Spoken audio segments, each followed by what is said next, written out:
Hello, and welcome to the Normally Online podcast, where we discuss the happenings on and offline. And the last couple episodes, we've put the question out there of what being normally online means to you. And so now let's go over your answers as well as bring some of our own. So, Jonas, do you want to hit us with what it means for you? Yeah, being normally online for me, I feel like it means not being super online all the time. It's like if somebody came up to you and it's like, how much time do you spend on the internet? And you're like, oh, I spend X amount of time. They'd be like, oh, that's a pretty normal and reasonable amount of time to spend online. You're not raising any eyebrows with your answer. People sort of assume some amount of internet interaction nowadays, I feel. So saying like, hey, none, like our ancestors may have had, Yeah. does raise some eyebrows nowadays. So it's just that healthy, like, yeah, you're not weird for not using it, but you're not also weird where you're on all the time. Okay. And what about you, Daemsco? What are you thinking? See, for me, it's not really a time thing. It is, for me, the intent that you have while you're using the internet. And I also think normally online mostly is about social media, right? There's lots of ways to be online while being normal, while also spending a lot of time. Like if someone's using Khan Academy, to learn things and to do math or whatever for 8 hours a day online, that's, I mean, is it normal? Who knows? But it's not crazy to me. So to me, it's like knowing that the internet and mostly social media is just like a little toy and using that responsibly. Yeah, I like that. That's pretty similar to what I think about it. I think when you like the divide between normally online and then chronically online, I feel like that's like, the next step in the like degenerative evolution. Yeah, And exactly. Yeah. that's you cross that line when you start to think the internet is as important as real life. Yes. Like your Twitter followers are real friends, Yeah, or your like oomfies. the the beef that you see online actually matters to your real life. I think Right. that's when you stop being normally online. And I think that does go hand in hand with what Jonas said. Usually that is tied to how much time you spend online. Hmm. But like for me, I think I'm spending for the most part too much time online, but I'm also, I don't care about most of the things I read. I find it funny, I find it entertaining usually, but yeah, So I it got doesn't a matter. bit of a heat seeker for you guys. Are you Oh ready for this? no. Oh no. So if your definition of what it means to be normally online involves like not taking things you see online too personally or not integrating them into your real life, how does online friendship fit into that? I Ooh. think as soon as you like learn someone's real name, you're in a new era of friendship. If you know them Oh. as their Twitter handle, that's an online. That's oomphy. That's not a Oh friend. no. Me realizing you guys call me by my Twitter handle. Yeah, fake Yeah, friend. No, it's like a but we demon. know, once the Okay, yeah. name is Yeah. known. It is like a demon. You You hold know the so much demon's real power over name. me. Yeah, okay. Like we're LinkedIn connections. I feel like that's a different level of, you know. No, Yeah, I don't think that is. If you're a LinkedIn connection with somebody, I don't think that implies No, that I it's mean, a. it started out as like Twitter and Twitch and whatever, and then we were like, "Hey, I'm gonna add this guy on LinkedIn for some reason," which started as a joke, but now it's also like, if Jonas ever steps to me, I can send his boss probably all right. the That things is a he's big posting. commitment. So it's LinkedIn, like. despite being social media, has the most power to ruin your life because you could find my boss on there, man. So the way I look at it, okay, let me put this in D&D terms, okay? Oh yes, Okay. of course. Like so many people, they spend so much time arguing online, and you can be the smartest motherfucker in the world, but if you're arguing online, you're still an idiot to me. Hmm. So like intelligence is knowing how to win any debate online, but wisdom is knowing not to engage. And I think you need a certain level of wisdom to be normally online and realize that the tweet calling your favorite video game boring doesn't mean anything. You should just move on. Yeah, see, okay. I conceptualize this into 4 phenotypes or personas of where you can be online. Okay. Okay, and it goes from, least online to most. So the first step is like offline, right? That's no one's like truly offline nowadays, but even when you're online, you're interacting with like mainstream news sources and people you know in real life. This is like the parent core, right? You log onto Right. Facebook and talk to your relatives or just read CNBC but on Facebook instead of on the television. Hmm. So that's the offline. And then there's the normies. That's the next step in where you use social media, but once again, you're mostly keeping it into your real life interests. Maybe not like specifically to you, but it's like real life stuff. Like the true crime people, I would call like normie online because Okay. you're really all that is still just in real life stuff. And then you cross over into the normally online when I can say something like, "Did you see the Polish mall wizard terrorizing McDonald's employees?" If you know what that means, you've passed being a normie, right? Yeah. Yeah. Yeah. Yeah. And then you from there can devolve into chronically online where you care way too much about that, right? Like if you can see that and be like, yeah, dude, I saw that was funny, you're normally online. And then when you see it and you click on it and people are arguing like, oh, just because he's a goofy little wizard it's okay, but when you see a different prank channel tormenting minimum wage workers you get all upset about it. And people who get legitimately upset over this stuff, that's chronically online behavior. And then there's the terminally online behavior, which is more like, Oh, that's the fifth option. The that's that's the last stage of the game. That's like The the hidden phenotype. otaku complete shut in neat, all can they can have you is recover online. from that one? Because I feel like the fourth one you can recover from. This one sounds a little Hmm. more difficult. It's like a terminal illness. 1 in 1,000 recover, but I wouldn't bet on it. So which of I these like it. phenotypes do you feel like you fit into with your gradients, I perhaps? Because feel I'm like, listening to this uh-huh. and you're talking about this wizard in McDonald's, and I have no idea what you're talking about. So I think Yeah. that Congrats. cements me in normie. Yeah, Um, you are a normie. I hate to break it to you, but you might not have been in the past, but nowadays you're a normie. Not online enough. Hmm. Yeah. See, yeah, I think Aaron and I were definitely in three.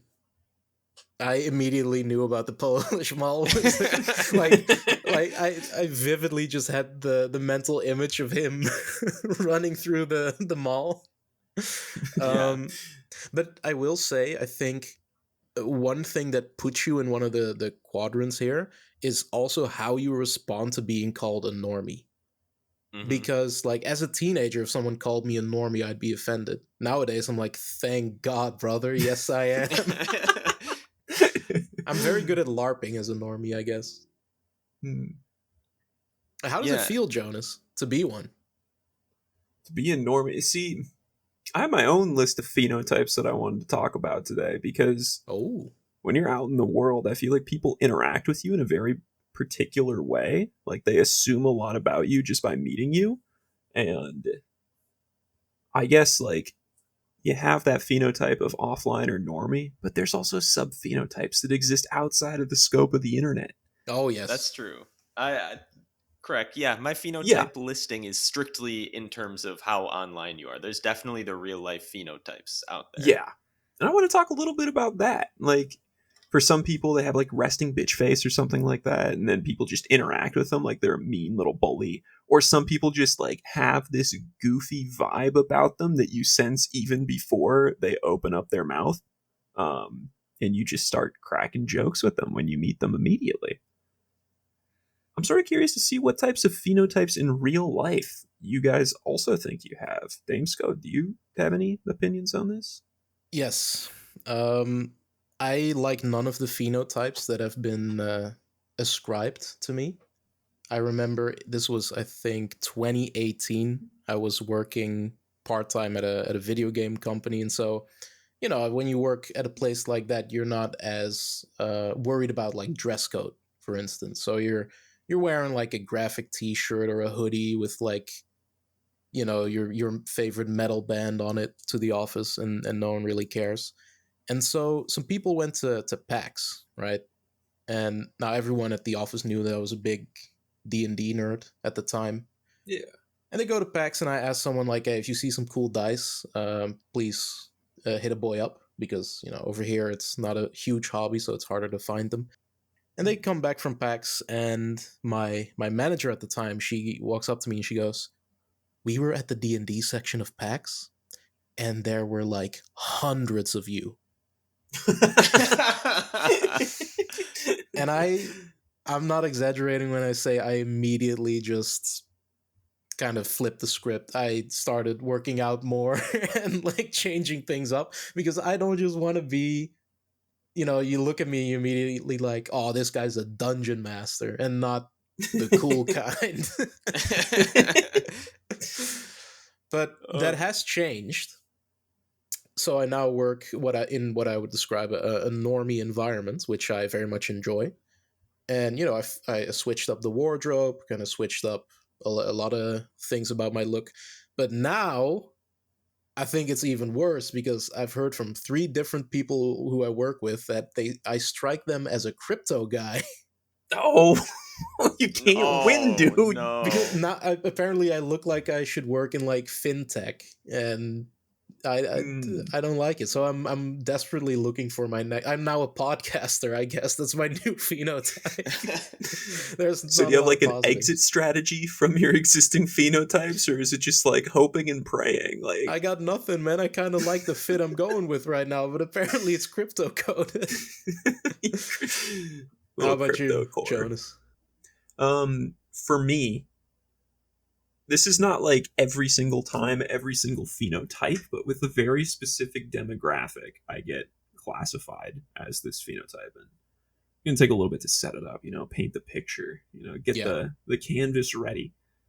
This isn't just like a one off or a two off thing. This happens so consistently and so repeatedly, it actually made me question what it is about me that made me just look this way.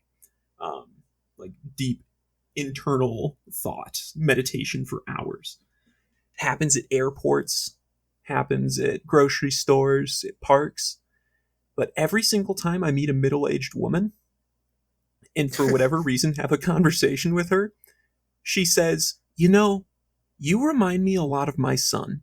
Yo, My Yo. phenotype is the good son that's to so any nice. middle-aged woman. And then she'll talk to me about her son for a little bit and like maybe pull up a picture and it's like, see, he has long hair just like you do, or he used to have long hair or something like that.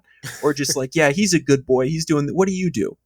Um and like I'm similarly to you, Daemsco, disappointed by this phenotype because I keep getting misclassified. I just keep getting sun zoned by all these MILFs, Like, I don't want that. Like, I I need keep to get getting out of sun this. zoned by these milfs. What a Yeah. what a sentence. So, like, in that's just in jest. In all honesty, I think that's a fine phenotype to have if somebody comes up to you and they're like, yeah, you look trustworthy and you remind me of my son whom I love dearly. Like, I'll take that. Mm. The couple of times we've had a webcam Wednesday in the Discord, I do think you look harmless in a good way. You know what I mean? Like some dudes don't look harmless. They look a little scary sometimes. But you just Yeah. have a certain je ne sais quoi about you. Jonas say qua if you must. If you And qua must, I and will and say. and I will. Yes. And he will. Yeah. What about you, Aaron? What are your thoughts on your phenotype? Yeah, I've been thinking about this. I feel like I appear reasonably inapproachable to a lot of people. You're talking about resting bitch face. I think I have that. Whenever I like when we do webcam Wednesday, I have to like remind myself to like smile. Because if I'm not actively thinking about smiling, I'm not. I just kind of look annoyed, maybe tired. I did Hmm. have a coworker one time say that I'm very mysterious Oh. because I just didn't. I would show up. I hated the job, so I would show up and just silently do my work for the day, not talk to anyone Nah. unless I wouldn't speak unless spoken to, and then go home. Yeah. And but then people know me, and it's like I become the jester. It's a strange dynamic to have where Yeah. to strangers I'm one phenotype, but like a chameleon I change colors to those who know me. Hmm. I I've been described as someone with not resting bitch face. They said resting dick face. Oh. Okay. But that was also while I was working a job that was very stressful. So I kind of get it. And also, I usually at the office, I would just have my headphones on because I wanted to focus on my work and not on whatever interns were yapping about. And Yeah. so I also, I think, had the air of being unapproachable, which is the opposite. I love talking about random shit, but then I have to work again, you know? I think at work I am a very approachable person, so there is that like approachable, harmless, good good Good kid boy. phenotype or Mad whatever. City, you know? Because all the new hires, if they have questions, they'll come to and talk to me before they'll talk to other people. Which, like, I don't mind at all. I love helping out new hires and like getting them on board and stuff. And uh, I don't know. So I also find myself opposite of what Aaron's saying. I find myself smiling a lot when I'm in like group calls or stuff like that, to the point where if I'm having a good time, I'll like end a group call and I'll just be like, wow, my face hurts. Um, Yeah, see, mine does too. It's like I don't work out those muscles enough. But if I'm seeing myself on webcam, I force myself to smile more. And then at the end, it's like, dude, how do people do this all Oh, day? I'm not a webcam smiler. I am a webcam nodder. Like if we have like a 45-minute call for work, my neck hurts afterwards because I want people to know that I'm listening. So I'm just nodding the entire time. just homie turns into a little bit of a A bobblehead. He's got the resting bobblehead. dick face and he's just bouncing his head around. Yeah, no You're like, who the expression, fuck is just this nodding. Yeah. unapproachable guy who just can't stop wiggling his neck?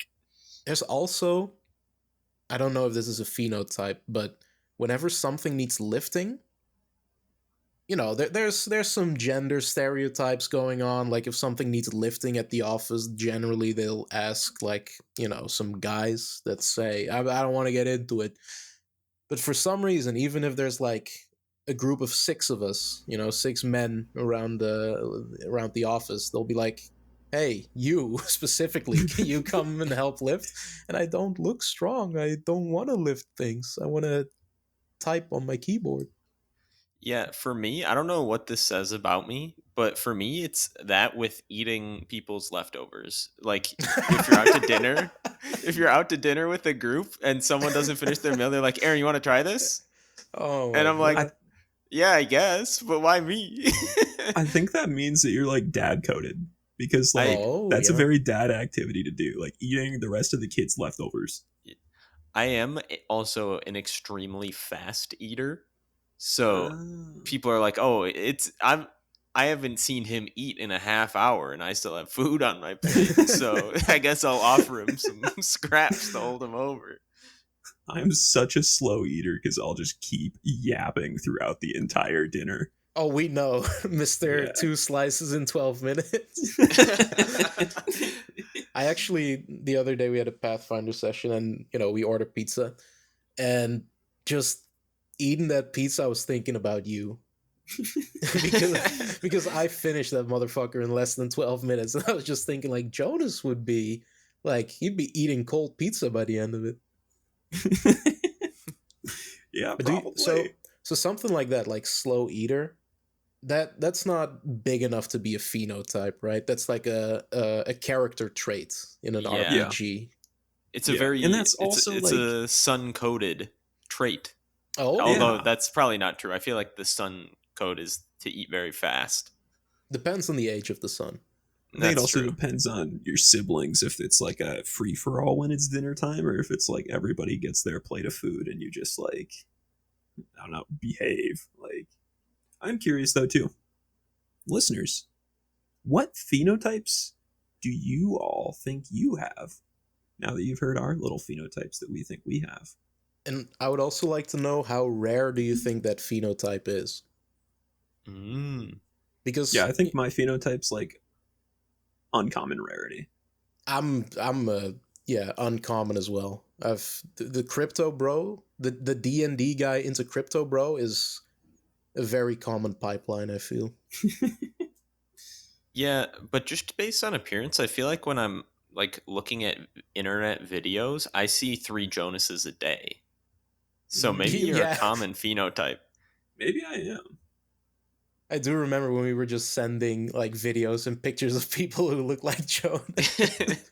Though to be fair, a lot of them are just blonde people with long hair. Yes. Yeah. And facial hair.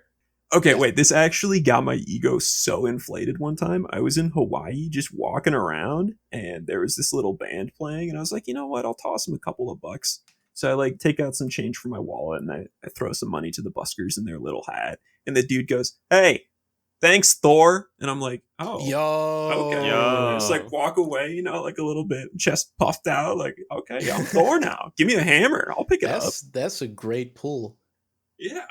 I like this, how we're basically telling our listeners who we are without actually like showing a picture or whatever. Yeah. We're going through a lot of steps to describe ourselves. So let's get into like a celebrity you've been compared to.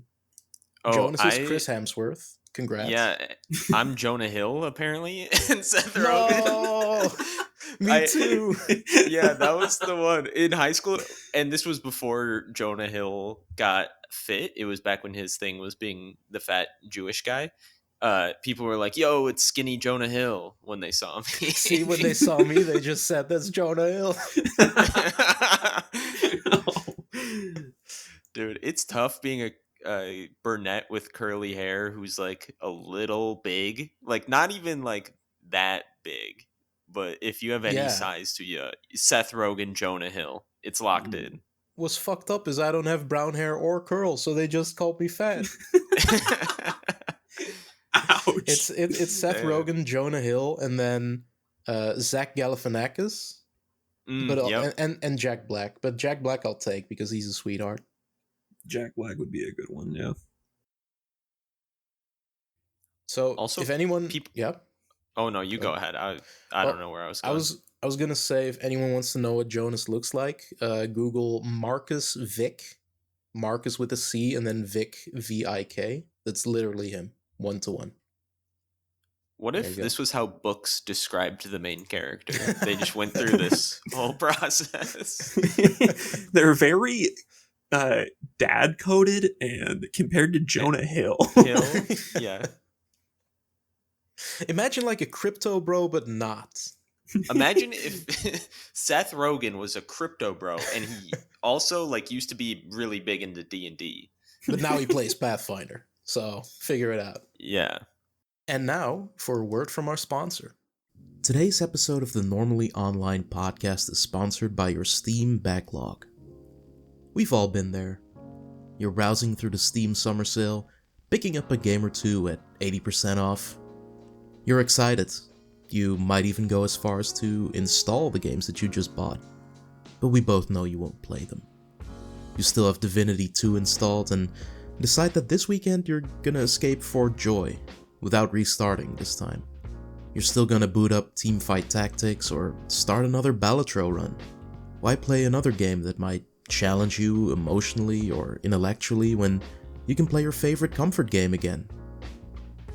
Thanks again to your Steam backlog for sponsoring today's episode. And we are back. Do you think Europe is real? I don't, honestly. The more I hear about Europe, it's like, oh, yeah, we've just been hanging out in Germany watching soccer for a month. What do you mean? Don't you have like a job?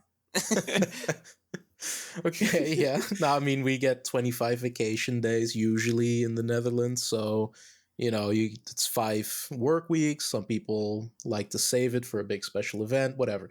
Jonas, do you think Europe is real? I feel like that was a chronically online answer, Aaron. I think you might need to change your online phenotype. Oh, Yeah. Mm. Like, have I been to Europe? No. But like, I think it's real. I don't think it's a mystical place over the rainbow where unicorns exist and people don't have to work all the time. I work with some people from Europe, from France, actually. oh, that's a rough roll. But the reason I ask this is it started with a tweet from an American person who tweeted something like, "Oh yeah, there's so many issues with this country. I'm moving to Europe." And then with a picture of a smiley face being all goofy and silly. And the implication obviously was that that was a stupid thing to say because first of all, Europe isn't one place. I hope people know that. There's quite a few countries in Europe, but also we have plenty of problems ourselves. It's not beautiful fantasy land. But one thing I noticed as I scroll through the replies and also as my algorithm slowly morphed into Americans talking about Europe is that a lot of people who like Europe, a lot of that comes from fantasy media. Mm. Oh. So they'll post like a picture of a map of the UK zoomed in, and they'll be like, "Oh, these names can't be real," and it'll be place names that sound like they came straight out of Game of Thrones. So these are real names. I looked them up before the pod. I went to the map of the UK. I zoomed in and then I scrolled around for a bit, and I got these: Rippengale, Billinborough, and Swine's Head. Swine's head, dude. Swine's Head. These are actual real UK place names. And first off, with all due respect to the Americans, where do you think names in fantasy media are based off? Usually real places, right? But Yeah, that's nothing's original. You got to come up with it from somewhere. exactly. And that is the intro I wanted to give you to a little game I have prepared for the two of you. As you know, I enjoy my fair share of fantasy media. And as you probably also know, I've been working on my own fantasy world to play, D&D Pathfinder in. And what you might also know is that I am Dutch. So what I've done is I've listed 10 places, 10 locations. And your challenge will be to guess whether or not this is a real place in the Netherlands or a place from my homebrew fantasy world. Ooh, I like this. Okay. So this is a test to see whether or not you can separate reality from fiction. But honestly, if you guys both do poorly, it's more of an indictment of the Netherlands. Or it could be a compliment to you, saying I that I your guess. names are very fun. They Oh, sound thank you. realistic. See, that's the normie phenotype. He's so optimistic. Yeah. Haven't been poisoned by the pessimism of the internet. Exactly. Yeah. To make things a little more difficult, I have, where applicable, translated the Dutch place names to English because otherwise it would be a little bit too obvious.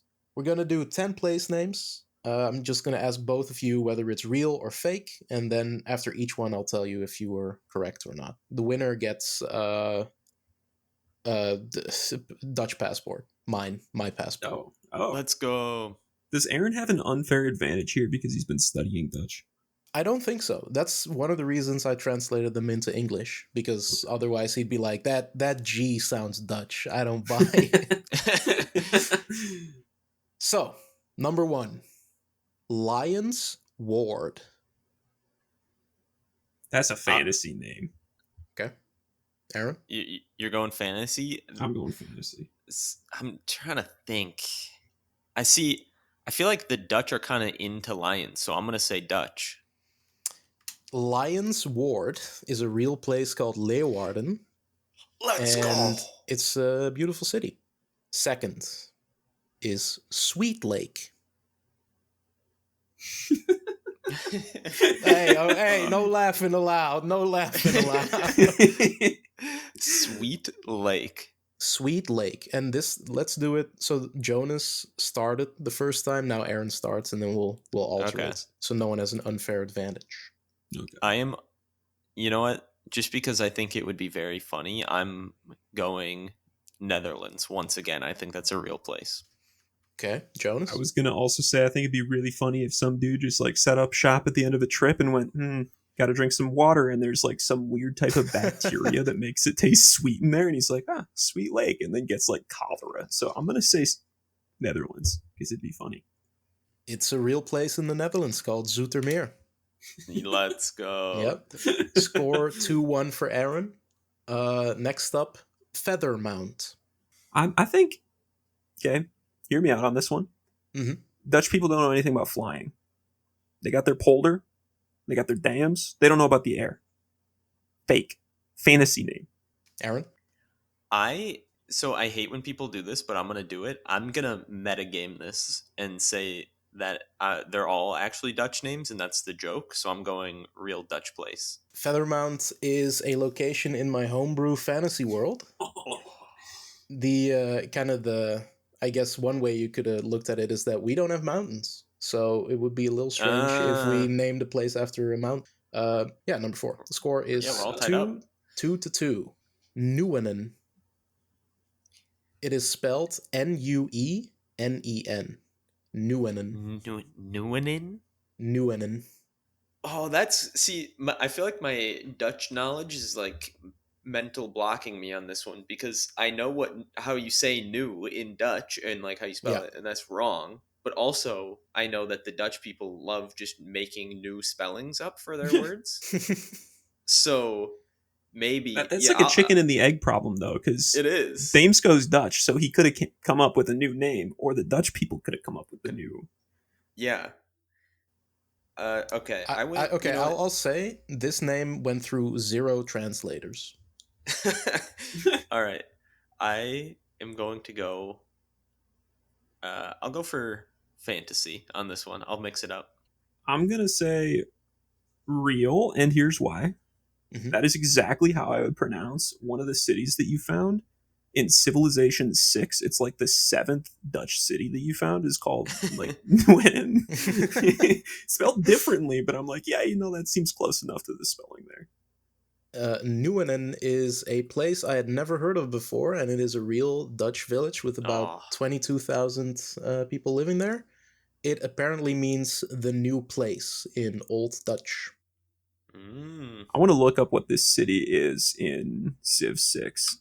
All right. Dutch city names, Civ 6, because it's not the same thing. I'm also looking it up now. Are you Yeah. talking about Nijmegen? Probably. Which is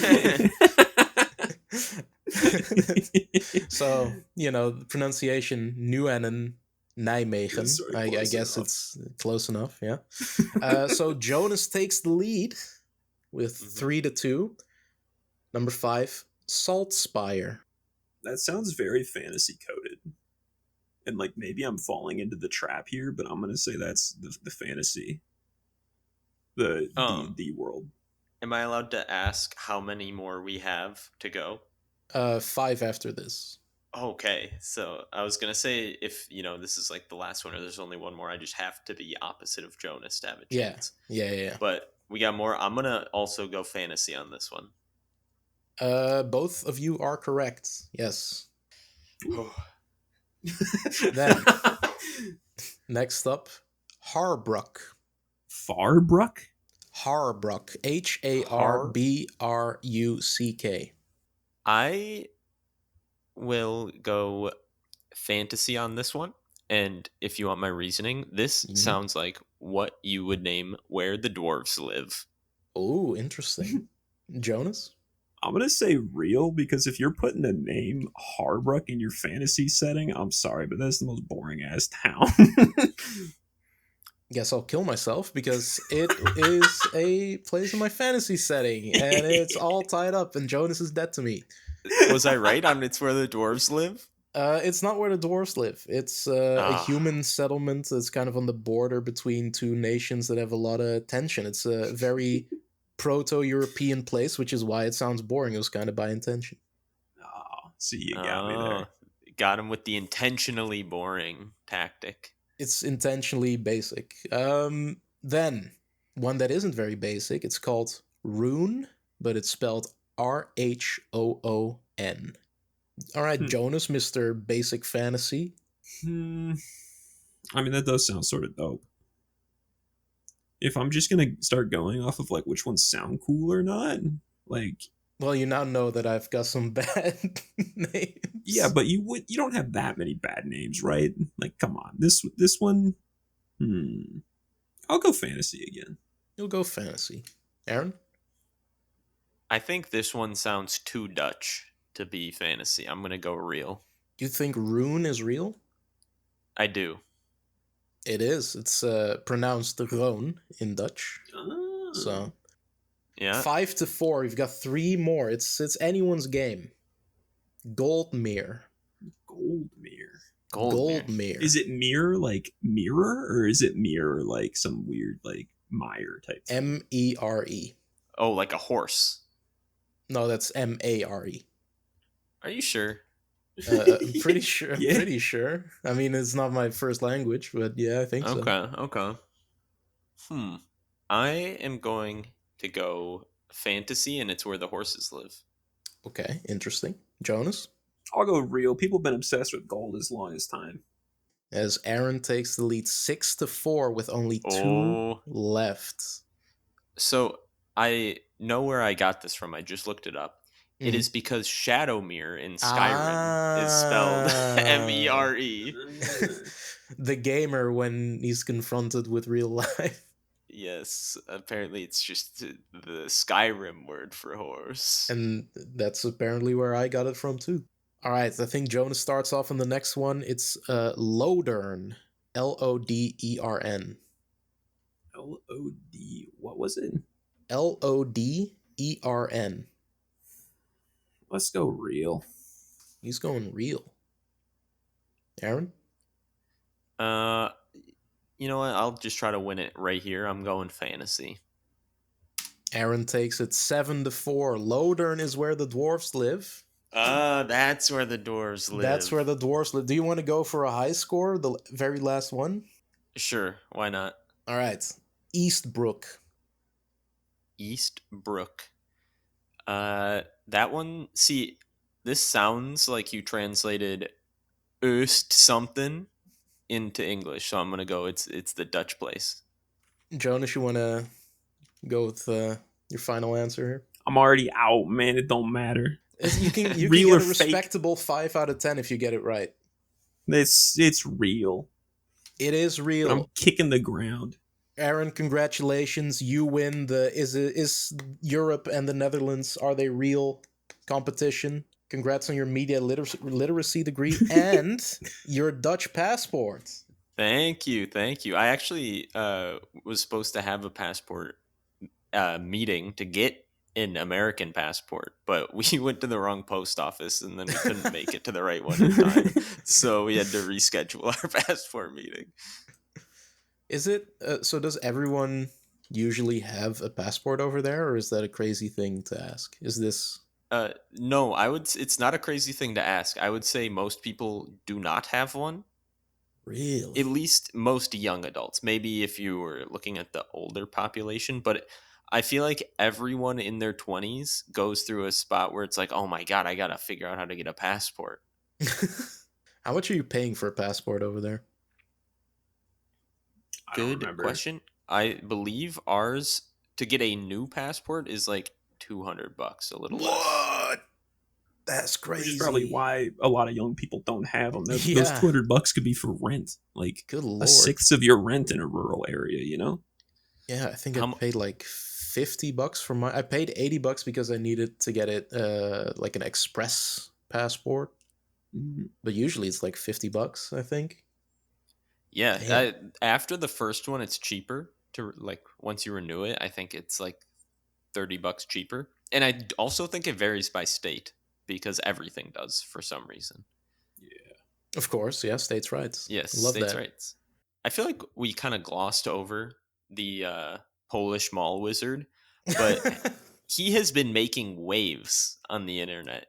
uh, The fact I thought for sure it was going to be a kid when the illusion was revealed that it was just a grown man who could walk like that, it blew my mind. When I saw the neck tattoo, I was like, what? You guys are gonna have to explain this to me because I have no idea what you're Yeah. talking about, and I Yeah, feel yeah. like that you're just saying random out of pocket shit to confuse me. When he started walking like that as an adult, I was like, "What?" And the neck tattoo. Here, I will. I'll share a link. Okay. He is the smallest man to ever live. I thought it had to be a child or someone with dwarfism. Oh yeah, I was just gonna say he just goes into locations and gets kicked out. That's kind of his thing. But he does it as a little wizard. See, now I want to feed into Jonas's That guy paranoia just that pushes him over, man. You can't do that. That's assault. If you guys seen, okay, here's one that I saw recently that was so funny. It was this dude who was in Target, and then he was getting like cornered by a bunch of Target employees, and he kept saying like fireball or like firewall, and then sticking out his hand and like casting spells, and he edited fireballs in. And he was like, That's they're sick. cornering us. And then he like finds an escape route. He starts sprinting through Target. He's telling passerbys like, hey, duck for cover. Don't get caught in the crossfire. And then turning around and saying fireball. He sees the like stock room in the back and he goes, the reptilian tunnels. And he like pushes through into the stock room and just continues running. Shit's so funny. It reminds me of this. Yo, okay, I don't know why, but that just reminded me of. Did you see the hippie mud wizard 1v5ing the police? Yes. Yo, The wizards are Mud making a Gandalf. comeback. Let me tell you, little dwarf wizards, fireball wizard in Target, and then mud wizard. The Mud Wizard is it's- actually so sick.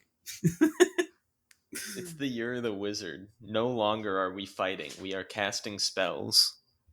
Yeah, Pondering our orbs. he's just like barefooted. I think it's like a festival Yeah, or whatever, and he's in wizard's garb, bare feet in the mud, not slipping while he's like shoving heavily armored, almost like SWAT agents down yeah, in they're the all just mud. falling in the mud. You're stepping in this mud. I was formed by it, made by it. My body is Exactly. of the bog. I'm a grease boy. Anyway, I think that's about a good time to wrap it up today. Thanks for listening to the Normally Online podcast. We hope to see you next week. Don't forget to answer our question about what phenotype do you think you are, online or offline, And the rarity. and the rarity. Thanks for listening, and we'll see you next week. Bye.